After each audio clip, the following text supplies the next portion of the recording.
Vamos a hablar un poco sobre la evaluación de la reserva ovárica en una población general de infertilidad como parte de la evaluación completa de la pareja estéril. En los Estados Unidos, cuando algo sale en Time, en la revista Time, eso quiere decir que es algo que es contemporáneo y que está en la psique americana. Esto hace unos 3 o 4 años que salió en la portada, las decisiones difíciles que a veces las parejas tienen que tomar con respecto a tener familia o tener una carrera profesional. Cuando hablamos de causas de infertilidad, es claro que la infertilidad inexplicable es aproximadamente un 10% de todas las parejas estériles, y los problemas femeninos, de los cuales los problemas ovulatorios son parte del problema, es un porcentaje también bastante alto. Cuando hablamos de infertilidad, hablamos de la incapacidad de una pareja de tener un embarazo espontáneo en un año, y de ser así, aproximadamente de 50 a 80 millones de personas padecen de este problema, y la distribución es la misma entre hombres y mujeres. Cuando hablamos de infertilidad y hablamos de los cambios que vemos desde el punto de vista demográfico, y si hacemos un balance donde ajustamos el riesgo de infertilidad en los 60s en los Estados Unidos el tiempo actual, y si ajustamos por edad, nos damos cuenta que la infertilidad realmente no ha cambiado. Lo que ha cambiado es que desde el punto de vista demográfico la gente se espera más para tener familia. Si nosotros vemos los estudios publicados en los 50s en Francia, donde existían programas de donación de esperma, y la donación de esperma en esas épocas era con esperma fresca y se hacían inseminaciones a pacientes, tenemos una buena idea de lo que ocurría en esa época con respecto a pacientes y lo que es la fertilidad espontánea en una población general. Y la fecundidad mensual a los 35 años parecía ser aproximadamente la mitad de pacientes por abajo de los 30 años. Y si tomamos esa información y la extrapolamos en una gráfica, nos damos cuenta que el fin de la edad reproductiva es alrededor de los 41 o 42 años, que es lo que vemos desde el punto de vista clínico en programas de reproducción asistida. Si tomamos esta información y hacemos un cálculo matemático, podemos básicamente calcular que la edad de la fertilidad femenina precede a la menopausia por 10 años. Si tomamos en cuenta que en los Estados Unidos la edad promedio de la menopausia son los 51 años, esto quiere decir que aproximadamente un 10% de las mujeres van a entrar en menopausia a los 45, de tal manera que una proporción importante de mujeres van a mostrar su fertilidad entre los 30 y los 35 años, basado en todos estos números. Si nos ponemos a analizar cuáles son los peligros de posponer la fertilidad, claramente el embarazo, la probabilidad de embarazarte por mes decae de una manera importante, se incrementa la tasa de embarazo ectópico, abortos y por supuesto de anormalidades cromosómicas. Existe una correlación directa entre el número de folículos y los eventos reproductivos, de tal manera que podemos correlacionar y podemos sobrelapar las curvas de fertilidad con respecto a la edad con las curvas de número de folículos disponibles en los ovarios, y las curvas son casi las mismas. Entonces, si podemos hacer una relación directa entre el número de folículos disponibles en el ovario y las posibilidades de embarazo, podemos potencialmente detectar pacientes con problema antes de que las pacientes tengan síntomas. Y este potencial reproductivo es muy importante porque aparentemente este cambio de edad únicamente se da en los ovarios y no se da en ninguno de los otros componentes del eje reproductivo. Todas las pruebas que estamos utilizando ahora están relacionadas al número de folículos, y esto es lo que nos permite detectar las pacientes con problemas. Y si nos ponemos a evaluar todas las partes importantes de la producción de folículos desde el punto de vista hormonal o desde el punto de vista de conteo de folículos, podemos darnos una idea buena de cómo hacer un diagnóstico temprano. Si nos ponemos a ver los cambios reproductivos que ocurren en el ovario, en una paciente joven, lo que ocurre es que tenemos una corte importante de folículos, todos los cuales producen en conjunto una secreción adecuada de inhibina B y también de hormona antimülleriana. La inhibina A únicamente se produce por el folículo después de la ovulación. Este conjunto de folículos, así como el folículo dominante, van a producir la retroalimentación negativa al hipotálamo, a la pituitaria, que a su vez va a secretar LH y FSH para el crecimiento del folículo. En pacientes más añosas, donde el conjunto de folículos antrales es más pequeño, la producción de inhibina B, la producción de hormona antimülleriana van a ser más bajos y va a haber un incremento en la FSH, lo cual va a intentar producir ese folículo dominante de una manera más natural. Como consecuencia de eso, lo que vamos a ver en pacientes más añosas es que existe una aceleración, como nos decía el doctor Requena, de la fase folicular que se vuelve más corta. En una paciente de 20 a 25 años, la fase folicular es de aproximadamente 14-15 días, cuando en una paciente arriba de los 40 años va a ser de 11. Y este es probablemente, desde el punto de vista clínico, el cambio más importante que vemos en los ciclos menstruales. Cuando hablamos de evaluar la reserva ovárica para detectar estas pacientes asintomáticas, podemos utilizar una serie de diferentes estudios, unos muy baratos, unos más caros, unos que no han sido realmente evaluados bien. La edad claramente es una prueba muy barata, simplemente hay que preguntarle a la paciente, si nos dice la verdad, por supuesto. La FSH, pruebas de estimulación con citrato de clomifeno, prueba de estimulación con agonistas de GnRH, niveles de inhibina, hormona de crecimiento, volumen ovárico, cuenta de folículos, y últimamente en los Estados Unidos estamos utilizando un índice de reserva ovárica. La edad claramente es un marcador muy fácil, muy sencillo. Es muy claro que la fertilidad empieza a declinar después de los 30 años y llega a niveles muy bajos después de los 40. Cuando vemos los resultados de concepción natural basados en las estadísticas publicadas por SART en los Estados Unidos y vemos la tasa de embarazo con donación de óvulos, es clara la diferencia que ocurre con la edad. Otra manera de evaluar la reserva ovárica es medir una FSH basal, porque sabemos que elevaciones inesperadas de la FSH se asocian a una infertilidad inexplicable. En el programa de Norfolk a finales de los 80, de 452 embarazos que ellos tuvieron, se dieron cuenta que solamente 2 de estas pacientes tenían una FSH por arriba de 25. Y fueron los primeros que encontraron esa asociación temprana. Posteriormente, un reanálisis de casi 1500 ciclos, se dieron cuenta que la FSH fue muchísimo más predictiva para la tasa de embarazo que cualquier otra medición, y fue cuando empezamos a tomar atención de los niveles de FSH. Tenemos que tomar en cuenta tanto la FSH como la edad porque tienen que verse en conjunto. Si ustedes tienen pacientes con FSH de entre 10 y 15, pero si son por abajo de los 30 años, las tasas de embarazo van a ser bastante razonables, pero van a ser muchísimo más bajas en pacientes arriba de los 40 años. Y tenemos que siempre evaluar los niveles de estradiol asociados a la FSH porque nos puede dar niveles ficticios donde nos hace pensar que la paciente tiene un nivel de FSH normal cuando en realidad la paciente ya tiene ese proceso acelerado de maduración. Una cosa importante a tomar en cuenta es que todos los estudios hechos en FSH basal han sido estudios que se han hecho en poblaciones para reproducción asistida y realmente no existen estudios donde se ha evaluado la FSH sola en el contexto de una población de infertilidad en general. Uno de los problemas que tenemos cuando medimos FSH es que tenemos que estandarizar la prueba. Si yo hablo de una FSH normal de 15 o de 10 o de 5 o de 8, eso está basado en estudios que hemos hecho en nuestro laboratorio, en nuestra población, con un ensayo específico y tenemos una correlación con tasas de embarazo.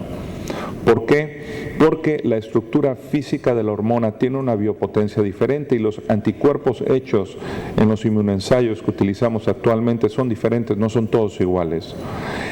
de tal manera que dependiendo de la isoforma de la hormona, esa es la que estamos detectando en nuestras pruebas.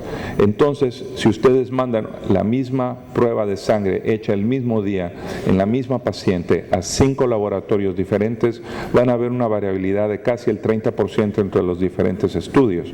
Y esto es importante tomar en cuenta, porque una FSH en Madrid de 10 no va a ser una FSH en Springfield con nosotros. Van a ser un poco diferentes y es importante que cada centro desarrolle sus propios niveles.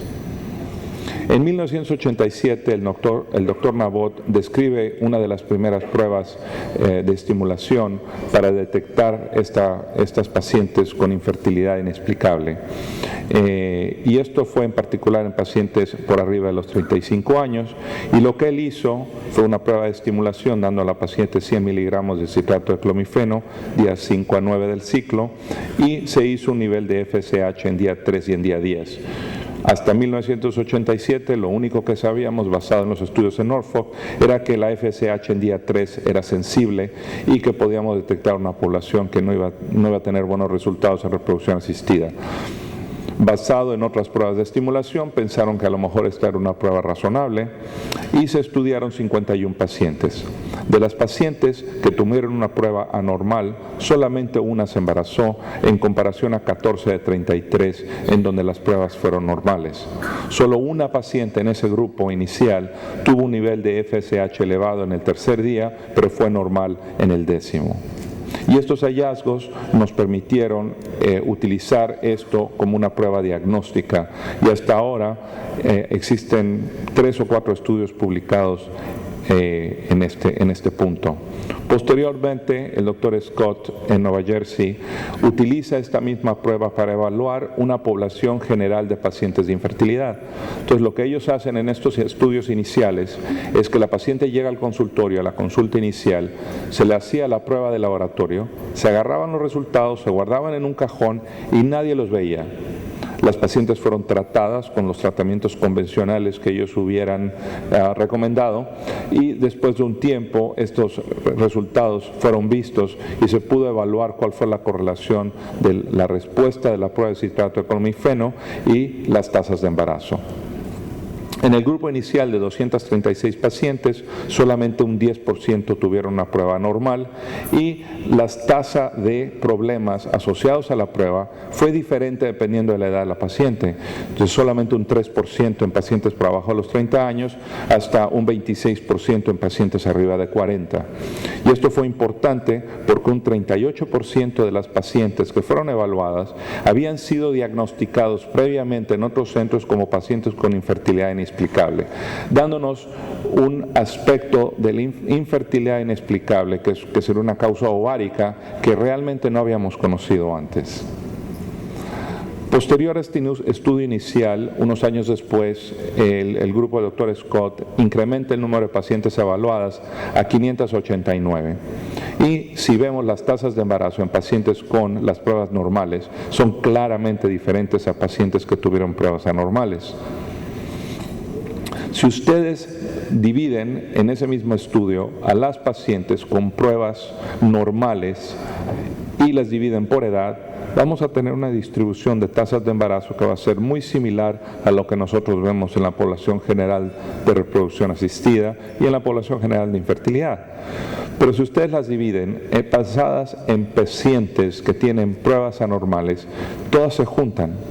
De tal manera que él demuestra en este estudio más extenso que la prueba de citrato de clomifeno nos permite separar pacientes anormales y pacientes normales, que las pacientes normales van a tener una distribución de fertilidad normal en una población general, y las pacientes con prueba de citrato de clomifeno anormal se van a juntar todas y van a ser, del punto de vista de tasas de embarazo, muy similares sin importar la edad, que fue una observación muy importante hace ya 15 años.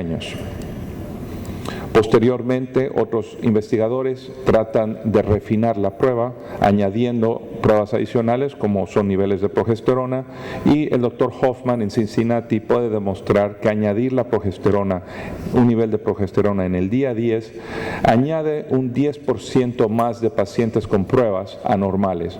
Y lo que él se da cuenta es que pacientes que tienen pruebas de progesterona elevadas en el día 10 son pacientes que tienen un reclutamiento de folicular también acelerado, que tienen niveles de LH elevados en ese punto, que también son de valor.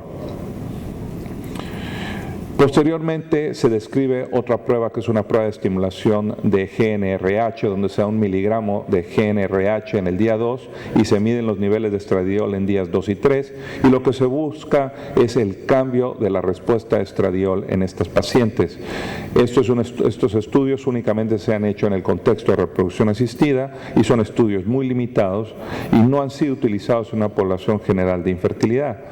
Pero es claro que cuando a las pacientes se les da una inyección de agonista y se ven los incrementos de estradiol, dependiendo del incremento podemos ver una tasa de embarazo aumentada, y esto es una prueba relativamente sencilla de hacer, y ahora que estamos utilizando mucho los antagonistas, esta es una prueba que se puede hacer con mucha facilidad. El problema es que nadie hacemos esta prueba en un contexto independiente, la gente lo hace en el contexto del inicio de un ciclo de reproducción asistida.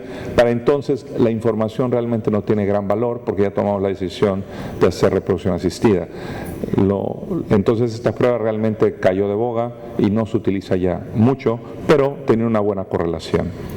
Es importante también tomar en cuenta que todas estas pruebas que estamos hablando son reproducibles en pacientes con un solo ovario, y lo que ocurre en pacientes con un solo ovario es que vamos a ver una diferencia en el número de ovocitos aspirados, fertilizados y transferidos, y vamos a ver que los niveles de FSH basal van a correlacionar muy bien, de tal manera que los niveles de FSH nos van a dar una buena predictibilidad en pacientes con un solo ovario y retiene el valor predictivo.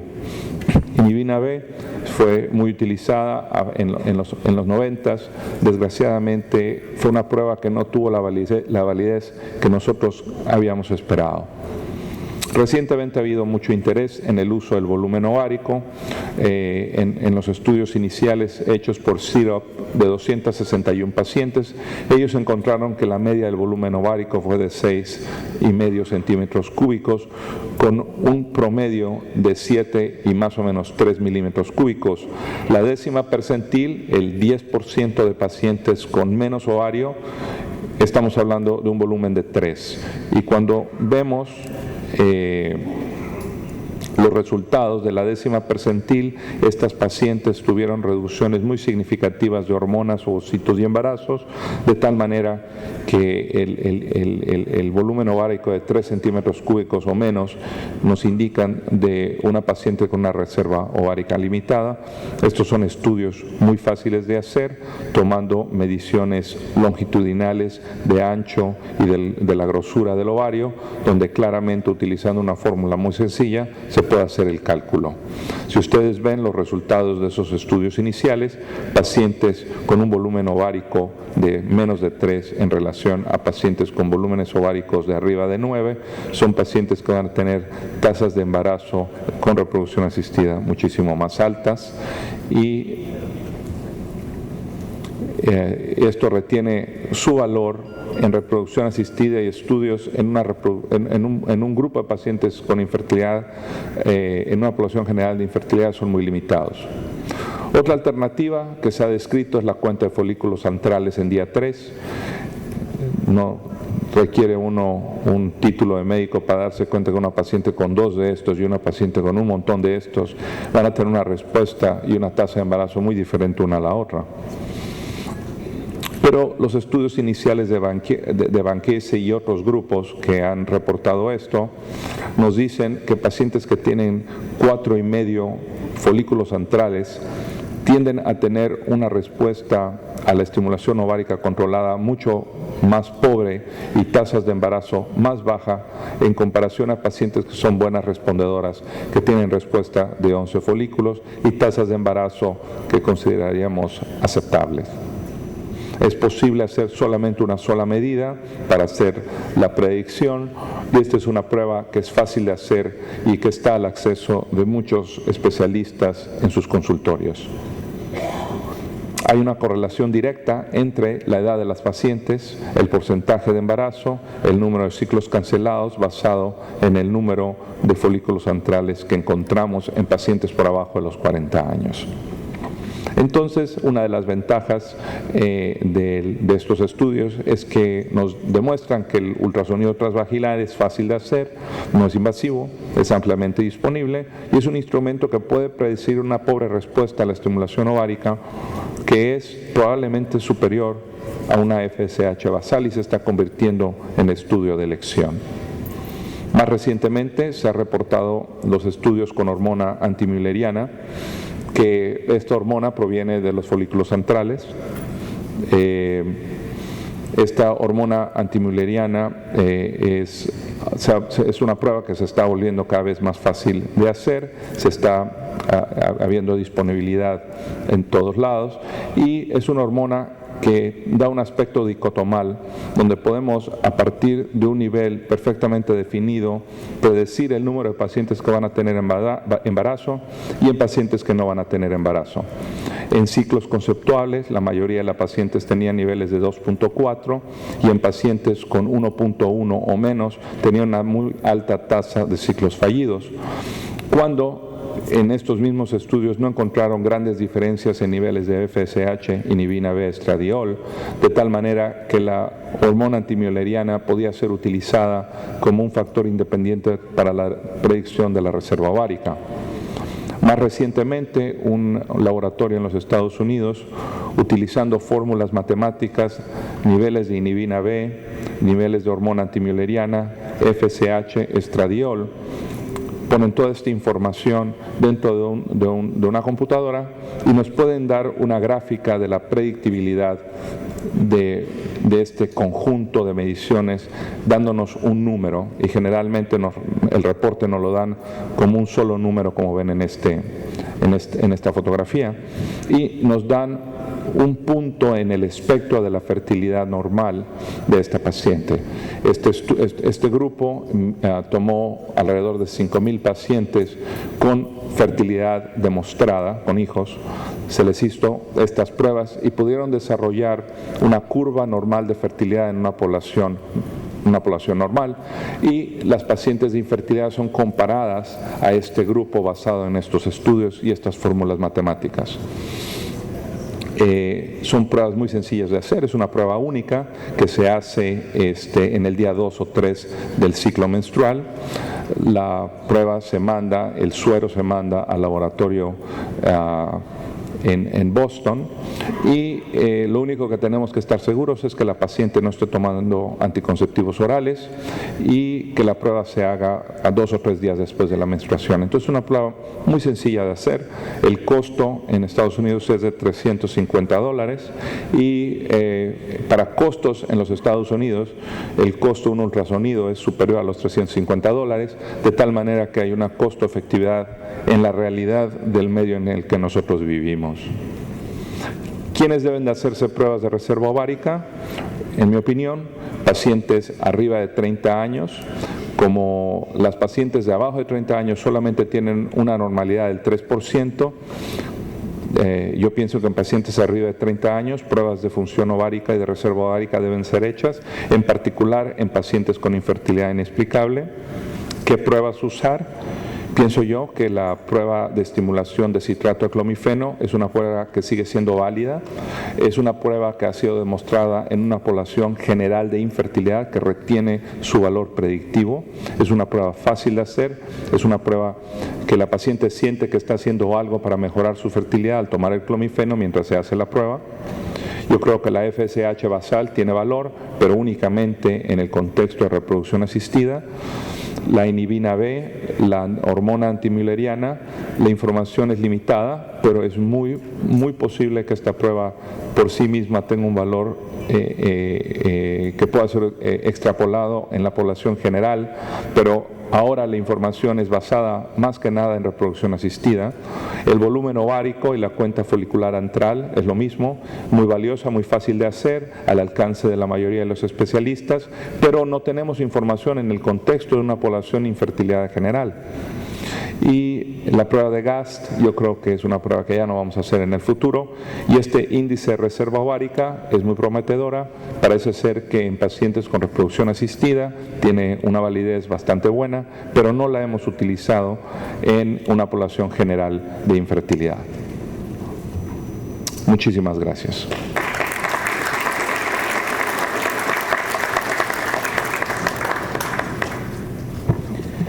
Muchas gracias, doctor Loret de Mola.